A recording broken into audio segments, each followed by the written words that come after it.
தலைப்பு: முற்பிதாக்கள், 7ஆம் தூதனின் கட்டுரைகள். ரீப்ரிண்ட் நம்பர் 4835, பக்கம் 35. பாடத்தின் தலைப்பு: பலிக்கான வெகுமதிகள். ஆதார வசனம்: ரோமர் 12ஆம் அதிகாரம் 1ஆம் வசனம். அப்படியிருக்க சகோதரரே, நீங்கள் உங்கள் சரீரங்களை பரிசுத்தமும் தேவனுக்கு பிரியமுமான ஜீவ பலியாக ஒப்புக் கொடுக்க வேண்டுமென்று தேவனுடைய இரக்கங்களை முன்னிட்டு உங்களை வேண்டிக் கொள்ளுகிறேன். இதுவே நீங்கள் செய்யத்தக்க புத்தியுள்ள ஆராதனை.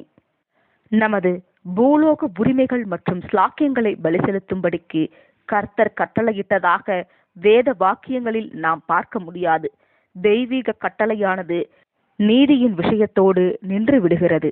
வேறு வார்த்தைகளில் சொல்ல வேண்டுமானால், நீதி மற்றும் நியாயம் என்பது ஒரே காரியமாய் இருக்கின்றது. பலி செலுத்துதல், சுயத்தை வெறுத்தல், இயேசுவை பின்தொடர வேண்டி சிலுவையை சுமந்து செல்லுதல் ஆகியவை அனைத்தும் நியாயப்பிரமாணத்திற்கு அப்பாற்பட்டு விடுக்கப்பட்ட அழைப்பாகவே இருக்கின்றன. நியாயப்பிரமாண உடன்படிக்கையானது அதன் கோரிக்கைகளை நிறைவேற்றும் யாவருக்கும் ஒரு நித்தியமான மனுஷீக ஜீவனை முன்வைத்தது. இந்த உடன்படிக்கையானது யாரோடு பண்ணப்பட்டதோ அந்த யூதர்களில் ஒருவரை தவிர வேறு எவராலும் அந்த கோரிக்கைகளை நிறைவேற்ற முடியவில்லை. நிறைவேற்றின அந்த ஒருவர் பரத்திலிருந்து வந்தவராகவும் நித்தியமான பூமிக்குரிய ஜீவனுக்கான உரிமைகளை வழங்கிடும் நியாயப்பிரமாண உடன்படிக்கையினுடைய கோரிக்கைகளை நிறைவேற்றத்தக்கதாக அவருக்கு உதவின பூரணமான மனுஷ சரீரத்தை அருள பெற்றவராகவும் காணப்பட்டார். நிஜமான மத்தியஸ்தரின் கீழுள்ள புதிய நியாயப்பிரமாண உடன்படிக்கையானது அதன் கோரிக்கைகளை நிறைவேற்றிடும் யாவருக்கும் நித்தியமான மனுஷீக பூரணம் எனும் அதே பலனை முன்வைத்திடும். தமது விசேஷித்த பலிகளினுடைய புண்ணியத்தின் காரணமாக மனுக்குலத்தை ஆக்கினை தீர்ப்பினின்றும் மரணத்தினின்றும் பலவீனத்தினின்றும் முற்றிலுமாக வெளிக்கொண்டு வருவதற்கு அதிகாரம் உடையவராகவும் உதவ முடிபவராகவும் உள்ள மேலான மத்தியஸ்தரை பெற்றிருக்கும் விஷயத்தில் முதலாம் நியாயப்பிரமாண உடன்படிக்கையினை காட்டிலும் புது உடன்படிக்கையானது மேன்மையானதாக இருக்கின்றது. இயேசு நியாயப்பிரமாணத்தின் கீழ் பிறந்தவராய் இருந்தபடியால் அந்த உடன்படிக்கையினுடைய நிபந்தனைகளை நிறைவேற்றிடுவதற்கு கடமைப்பட்டிருந்தார் மற்றும் நிறைவேற்றினார். இவை மூலமாக நித்தியமான ஜீவனுக்குரிய உரிமையினை பெற்றுக்கொண்டார். அவர் அதிகமாகவே செய்தார்.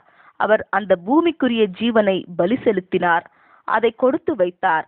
லேடவுன் பாதுகாப்பிற்காக லேகியோனின் தூதர்களை கூப்பிடுவதற்குரிய வல்லமை அவருக்கு இருந்த போதிலும் அவர் எதிர்ப்பு தெரிவிக்காமலேயே அந்த ஜீவனை பாவிகள் தம்மிடமிருந்து எடுப்பதற்கு அனுமதித்தார். இது அவருடைய பலியாகும். அவர் பாவமுள்ள பலவீனத்தை பலி செலுத்தவில்லை. காரணம், அப்படியான எதுவும் அவரிடத்தில் இல்லை. அவர் பூரணமான ஜீவனையும் அவரது நியாயமான உரிமைகள் மற்றும் ஸ்லாக்கியங்கள் அனைத்தையும் பலி செலுத்தினார். இப்படியாக அவர் செய்ததற்கு வெகுமானமாக அவர் மனுஷ சுபாவத்திலிருந்து திவ்ய சுபாவத்திற்கு, தேவ தூதர்கள், துரைத்தனங்கள் மற்றும் அதிகாரங்களுக்கு மேலாக உயர்த்தப்பட்டார். எபேசியர் 1ஆம் அதிகாரம் 20ஆம் வசனம். இப்படியாக உயர்த்தப்பட்ட அவர் ஆதாமிற்காகவும் அவர் சந்ததிக்காகவும் அவர்களுடைய மீட்கும் விலையினை, மனுஷீக உரிமைகளை தம்மிடத்தில் பெற்றிருந்தார். இதை அவர் ஒருபோதும் பறிகொடுக்கவில்லை. இவற்றை அவர் இந்த யுகத்தினுடைய முடிவில் புதிய நியாயப்பிரமாண உடன்படிக்கையினை முத்திரையிட செயல்படுத்தும் போது கொடுப்பார். இதன் கீழ் இஸ்ரவேலரும் மனுக்குலம் யாவரும் முதலாம் மனுஷருடைய கீழ்ப்படியாமையினாலே இழந்து போன யாவற்றிற்கும் சீர்பொருந்தப்படுவார்கள். இதற்கு இடைப்பட்ட காலத்தில் இயேசுவின் அடிச்சுவட்டை பின்பற்றுவதற்குரிய தெய்வீக அழைப்பினை கேட்பவர்களாக மற்றும் அதை ஏற்றுக்கொள்ளுபவர்களாக காணப்படும் விசுவாச வீட்டாரில் உள்ள ஜனங்கள் திரைக்கு அப்பால் ஆவிக்குரிய தளத்தில் மகிமைப்படுத்தப்பட்டு அவரோடு கூட ஆளுகை செய்யத்தக்கதாக இப்பொழுது பலி செலுத்துவதற்கும் மற்றும் மாம்சத்தில் அவரோடு கூட பாடுபடுவதற்கும் வேண்டி இவர்களின் குறைவுகளை தம் புண்ணியம் தரிப்பித்து மூடும் விதத்தில் மூடத்தக்கதாக மகிமையடைந்துள்ள மீட்பர் உலகத்திற்கு இறுதியில் கொடுக்க அவர் திட்டமிட்டுள்ள தியாக புண்ணியத்தினை பயன்படுத்துகின்றார். பாவ நிவாரண பலிகள் சுவிசேஷ யுகத்தில் மட்டுமே ஏற்றுக்கொள்ளப்படுகின்றது எனும் தலைப்பின் கீழ் காணலாம். இந்த சுவிசேஷ யுகம் முழுவதும் நியாயப்பிரமாண உடன்படிக்கையானது யூதர்கள் மீது மட்டும் தொடர்ந்து கொண்டிருக்கின்றது. மேலும் மீதமுள்ள உலகத்தாரோ தேவனுடனான எந்த உடன்படிக்கையினையும் பெற்றிராமல் எதிர்காலத்திற்குரிய புதிய நியாயப்பிரமாண உடன்படிக்கையின் கீழுள்ள திரும்ப கொடுத்தலின் காலங்களுக்காய் காத்திருக்கின்றனர். அப்போஸ்தலர் 3 முதல் 21 வசனங்கள், எரேமியா 31 31 முதல் 34 வசனங்கள். இக்காலத்தில் சுவிசேஷ யுகத்தில் தேவன் ஓர் உண்மையுள்ள வகுப்பாரை ஈர்த்து அழைத்து கொண்டிருக்கின்றார். அவர்களது மீட்பருடன் தியாக மரணத்தில் பங்கடைவதற்குரிய வாய்ப்பினை அவர்களுக்கு கொடுக்கின்றார். உண்மையுள்ளவர்கள் அவரது மகிமையின், கனத்தின் மற்றும் அழியாமையின் ராஜ்யத்தில் அவரோடு உடன் சுதந்திரர்கள் என, அல்லது அவரது அங்கத்தினர்கள் என, அல்லது அவரது மனவாட்டிகள் என கருதப்படுவார்கள். மனுஷர்கள் யாவரும் தெய்வீக சித்தத்தினை அறிந்து கொள்ளுவதற்கு ஏற்ப, அதாவது தெய்வீக கண்ணோட்டத்தில் நீதியானது என்ன என்று அறிந்து கொள்ளுவதற்கு ஏற்ப, தங்களால் முடிந்த மட்டும் தேவனுடைய பிரமாணத்தினை அல்லது நீதியான கோரிக்கைகளை நிறைவேற்றிடுவதற்கு கடமைப்பட்டிருக்கின்றனர். ஆனால் இயேசுவின் அடிச்சுவடுகளில் நடப்பதற்கு விருப்பமாயிருப்பவர்களுக்கு அவர்கள் நீதிக்கும் அதிகமாய் என்ன செய்யலாம் என்பது காண்பிக்கப்படுகின்றது. ஆனாலும் அதிகமாய் இப்படி செய்வதற்கு அவர்களுக்கு கட்டளையிடப்படுகிறதில்லை. பலி செலுத்தல்கள் யாவும் ஸ்லாக்கியமாய் இருக்கின்றன. இது கடமை அல்ல, இது கட்டளை அல்ல.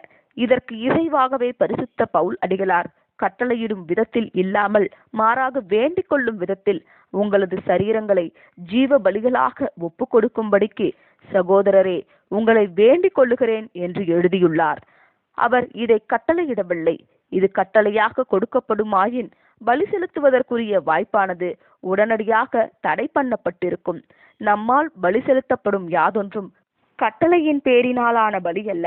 தேவனால் கட்டளையிடப்படும் ஏதும் கடமையே தவிர பலியாகாது. முற்பிதாக்கள் தங்கள் சரீரங்களை ஒப்பு கொடுத்தார்கள், தங்கள் ஜீவியங்களை ஒப்பு கொடுத்தார்கள், பூமிக்குரிய உரிமைகளை துறந்தார்கள். ஆனாலும் இவர்கள் பலி செலுத்தவில்லை. ஏனெனில் ஜீவன் ஒன்றை கொன்று போடுவது என்பது ஒரு காரியமாகவும், தேவனால் பலி என ஏற்றுக்கொள்ளப்பட்டுள்ள ஜீவன் ஒன்று கொல்லப்படுவது அல்லது அடிக்கப்படுவது என்பது மற்றொரு காரியமாகவும் இருக்கின்றது. இது தம்மையே பலி செலுத்துவதற்கு முன்னதாக தேவன் மனுஷர்கள் யாவரையும் பலி செலுத்தும்படியாக அழைக்கவில்லை. தேவன் தமது பலிபீடத்தின் மீது அபூரணமான குறைபாடுள்ள சிருஷ்டியினை ஏற்றுக்கொள்ள விருப்பமற்றிருந்தார். அவர்கள் ஒருவேளை தங்களது ஜீவியங்களை கொடுத்திருந்திருக்கலாம். ஆனால் தேவன் அதை பலியாக கருத மாட்டார். இயேசு பலியாக ஏற்றுக்கொள்ளப்பட்டார். ஏனெனில் அவர் பூரணராயிருந்தார். மேலும் அவரது பின்னடியார்கள் பெந்தெகொஸ்தே நாள் முதற்கொண்டு பலிகள் என ஏற்றுக்கொள்ளப்பட்டனர். ஏனெனில் இவர்களது குறைவுகளை தமது புண்ணியத்தில் போதுமான அளவினை கொண்டு மீட்பர் தரிப்பித்ததின் காரணமாக இவர்கள் அவரால் பூரணமாக்கப்பட்டனர். இப்படியாக இந்த சுவிசேஷ யுகமானது கர்த்தருடைய அனுக்கிரக காலம் என்று அழைக்கப்படுகின்றது.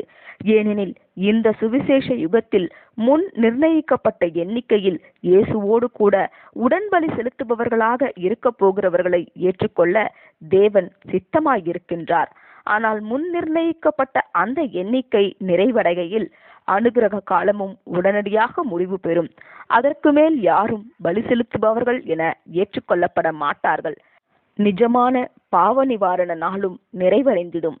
ஆனால் ஒருவேளை அனுக்கிரக காலம் முடிவு பெற்ற பிற்பாடு சிலர் தங்களையே ஒப்பு கொடுக்கின்றார்கள் என்று வைத்துக் கொள்ளுங்கள். இவர்களது நிலைமை என்னவாக இருக்கும் மற்றும் இவர்களை தேவன் எப்படி கையாளுவார்?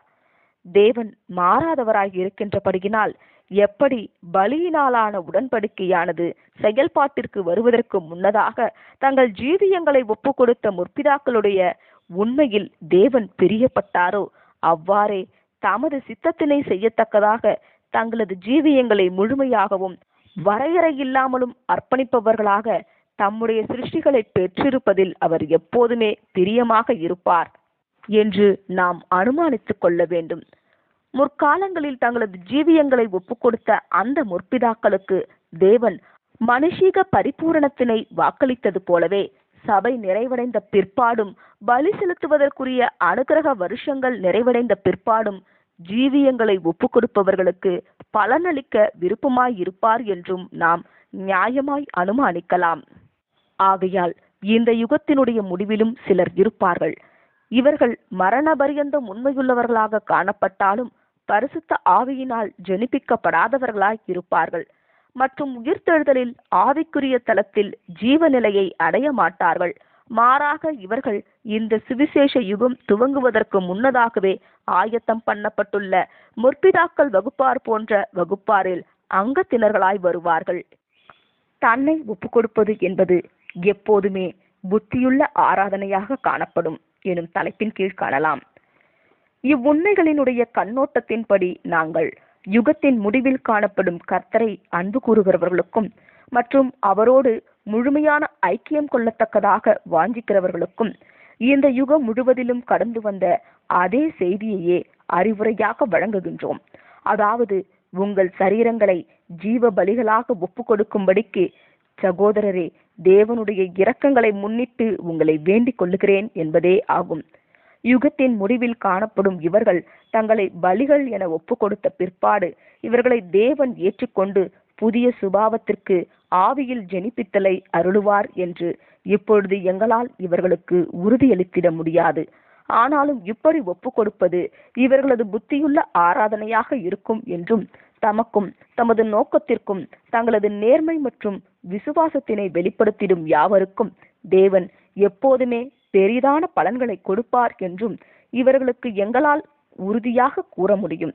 இன்னுமாக எங்களுடைய புரிந்து கொள்ளுதலின்படி இவர்கள் ஒருவேளை புதிய சுபாவத்தில் ஏற்றுக்கொள்ளப்படுவதற்கு தவறி போகும் பட்சத்தில் இவர்கள் அங்கமாக போகும் முற்பிதாக்கள் வகுப்பார் தேவனால் உயர்வாய் கனப்படுத்தப்பட்டு மனுஷ தலத்தில் பூரணப்படுத்தப்பட்டு பூமி எங்கும் பிரபுக்களாக வைக்கப்படுவார்கள் என்று வேத வாக்கியங்கள் போதிப்பதை இவர்களுக்கு எங்களால் சொல்ல முடியும். இன்னுமாக எங்களுடைய புரிந்து கொள்ளுதலின்படி இந்த பிரபுக்கள் 1000 வருஷ காலங்கள் கண்களுக்கு புலப்படாத மேசியா வகுப்பாரின் விசேஷித்த பிரதிநிதிகள் என மீதமுள்ள மனுக்குலத்தாரை விட மகிமையான ஸ்தானத்தில் காணப்படுவார்கள் என்றும் இவர்களுக்கு எங்களால் உறுதியளித்திட முடியும். இன்னுமாக எங்களது புரிந்து கொள்ளுதலின்படி இப்பிரபுக்கள் இந்த மகிமையான வேளையில் பங்கெடுத்த பிற்பாடு 1000 வருட யுகத்தினுடைய முடிவில் ஆவிக்குரிய ஜீவ தலத்தில் நிஜமான லேவியர்களில் ஒரு பாகம் என உயர்த்தப்படுவார்கள் என்றும் இவர்களுக்கு எங்களால் உறுதியளித்திட முடியும். தேர்ந்தெடுக்கப்படுகிறவர்களின் எண்ணிக்கையானது எப்பொழுது உண்மையாய் நிறைவடையும் என்பதை யாராலும் அறிய முடியாது என்பதினால் அனைவருமே தங்கள் ஜீவியங்களை தேவன் மற்றும் அவரது சத்தியத்தின் ஊழியத்தில் ஒப்புக் கொடுப்பதில் ஆவலாய் காணப்பட வேண்டும்.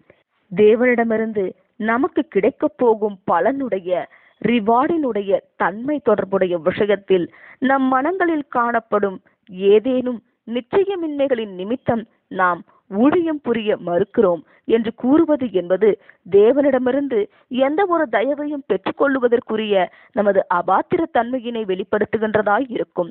ஏனெனில் நாம் அவரால் அங்கீகரிக்கப்படத்தக்கவர்களாக வேண்டுமெனில் நமது ஊழியமானது பலனை அடைவதற்காக வேண்டி செய்யப்படாமல் மாறாக நீதிக்கு ஊழியம் புரிவதாக செய்யப்பட வேண்டும். தேவனை பிரியப்படுத்துவதற்காக செய்யப்பட வேண்டும். என் தேவனே, உமக்கு பிரியமானதை செய்ய விரும்புகிறேன், அதாவது புஸ்தகத்தில் எழுதப்பட்டுள்ள அனைத்தையும் செய்ய விரும்புகிறேன் என்பதாக காணப்பட வேண்டும்.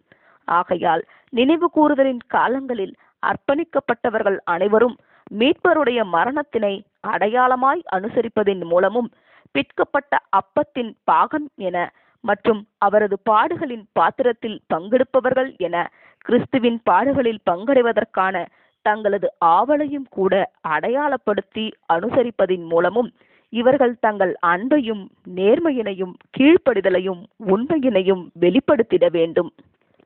நமது பிள்ளைகளினுடைய விஷயத்தில் நாம் எவ்வளவு எதிர்பார்ப்பு வைக்கலாம் என்பது மற்றொரு காரியமாய் இருக்கின்றது. எத்தனை சிறு வயதிலேயே பிள்ளைகள் தேவனுக்கு பிரியமான விதத்திலும் அவரால் அங்கீகரிக்கப்படும் விதத்திலும் தேவனுக்கும் மற்றும் சத்தியத்திற்குமான நேர்மையினை வெளிப்படுத்துவார்கள் என்று சொல்லுவது நமக்கடுத்த காரியமல்ல.